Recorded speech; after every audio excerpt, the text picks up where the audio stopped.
We certainly weren't at our best last night, but we managed to get through to the next round of the Europa League after a penalty shootout to remember for a lifetime. In today's video, we will discuss some of the fallout from that game, plus we will also share some huge 49ers takeover news, whilst discussing all the latest Rangers news from the last 24 hours. There is so much to go over in today's video, so be sure to like the video and subscribe to the channel for daily Rangers content. But first, amid the euphoria of Rangers celebrations having progressed to the quarter-finals of the Europa League, a section of Fenerbahce fans caused damage to the away end inside Ibrox. Multiple seats were smashed within the section of the stadium which housed the travelling Turkish fans. Images widely circulated online show dozens of seats missing, having been ripped off, or hanging by the hinges after vandals caused the damage. Rangers' next home match isn't until Saturday, April 5th, when they will take on Hibernian in the Scottish Premiership. This will allow for extra time for the repair works to be carried out. Barry Ferguson's men reached the last 8 of the Europa League after claiming victory on penalties over Jose Mourinho's side. Rangers threw away their 2-goal advantage on the night, having been up 3-1 from the first leg. Fenerbahce levelled the scoring at 3-3 on aggregate after winning 2-0 in Glasgow. However, 2 spot kick saves by Jack Butland and a miss from Mert Hakan Yandash meant that Rangers had done enough to stay in the competition. They will face Athletic Club in the next knockout round, with the first leg due to be played at Ibrox on Saturday, April 10th. Now, in some huge Rangers and SF 49ers takeover news, Andrew Kavanagh has broken his silence on the impending takeover of Rangers. Kavanagh, alongside 49ers Enterprises president Parag Marath, is closing in on the completion of a deal to buy a controlling stake in the Scottish Premiership club. He was in attendance at Ibrox last night as Barry Ferguson's men prevailed in a dramatic penalty shootout win against Fenerbahce to progress to the quarter-final stage of the Europa League. Sky Sports waited outside the main stand deep into the early hours of the morning to get a word with the highly successful businessman. He was first asked how close the takeover of the club was. "A great match tonight," the health insurance tycoon responded. "I'm just here to support the club." Then pushed on what it is that has attracted the US consortium to invest in Rangers. The American businessman again batted Luke Shanley's question into touch. He simply said, "Have a wonderful night." Sky continued to roll the cameras as Kavanagh and his team entered a blacked-out vehicle to make their exit from the stadium. It's believed that the takeover deal is on course to be done by the end of May, roughly in line with when the 2024/25 season ends. The completion of the transaction will grant the American consortium a 51% controlling stake in Rangers. The deal will result in the sale of Dave King's majority shareholding in RIFC plc, with John Bennett and Barry Scott also expected to sell their stakes. Douglas Park is also anticipated to divest a portion of his club shares. The paperwork for the deal is still being reviewed, and the finalization of the agreement is expected within the next couple of months. In other news, Jose Mourinho blasted the referee and VAR officials after Fenerbahce crashed out of the Europa League to Rangers on penalties. The experienced manager claimed his side should have had 3 penalties in the 120 minutes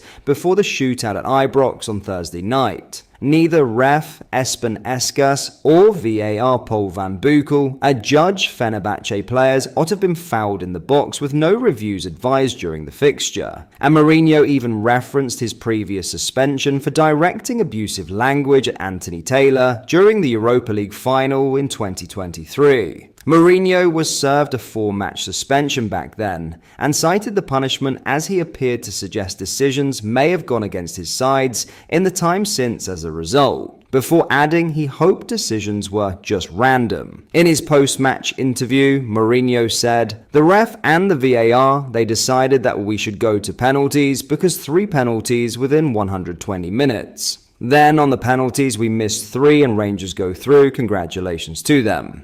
Pushed on his remarks relating to his previous suspension and any impact it could have, he added, "The fourth official was a nice guy. He was not arrogant like the referee. The only thing that I hope is that everything that happened to my team in European competition this season is not a consequence of the Budapest final. I hope it is just random. Since that final, since my suspension, the things that happened to us, we didn't play Champions League because of a penalty in minute 120 that only the VAR saw. We didn't win against Manchester United with a penalty that everybody saw. In the VAR, they didn't. We come here, and this guy's considered one of the best VAR. Some guy from Holland, Van Berkel. He didn't see one of 3 penalties. I just hope it is random. I got that suspension, I paid for the suspension, and I hope it is over." On the performance of his players, Mourinho said, "Best team on the pitch by far, not by close by far. We deserve to win over 90 minutes. We deserve to win over 120 minutes.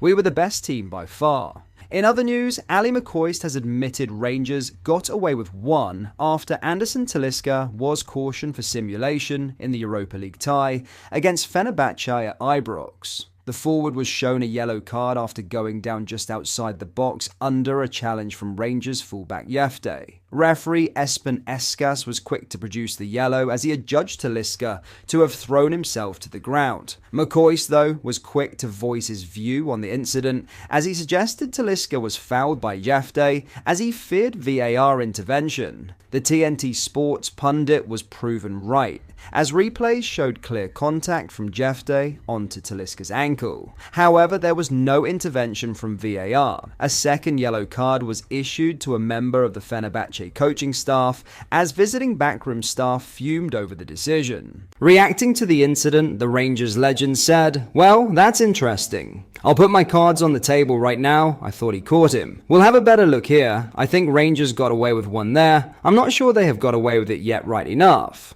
It's probably just outside, but I don't think there is any doubt. I think he catches him." He added, "Have I got that wrong? Let's put it this way, Rory. I would have been looking for that." Finally, Scott Arfield thinks Steven Gerrard will return to Rangers if the opportunity presents itself. The midfielder played under the 44-year-old throughout his spell at Ibrox. Arfield made 223 appearances in total for Rangers, scoring 43 goals and assisting 19 along the way. He now plies his trade for Scottish Championship high flyers Falkirk and has been in fine fettle for the club of late. Indeed, on punditry duty with TNT Sports for the clash, Arfield was asked whether Gerrard would return to Ibrox. "I think he would," he said live on air. "I think he would personally, yeah." Gerrard is currently out of work after resigning as manager of Saudi Arabian outfit Al Ettifaq in January. The permanent Rangers job will become vacant in the summer once interim head coach Ferguson's stint is over. Given the looming investment from 49ers Enterprises, there is likely to be vast change at Ibrox come the off-season. Whether a familiar face in Gerrard returns, however, remains to be seen. But that is all for today's video. Thank you for watching. I hope you enjoyed. If you did, please drop a like on the video and subscribe to the channel for daily Rangers content. Thank you. I'll see you in the next video.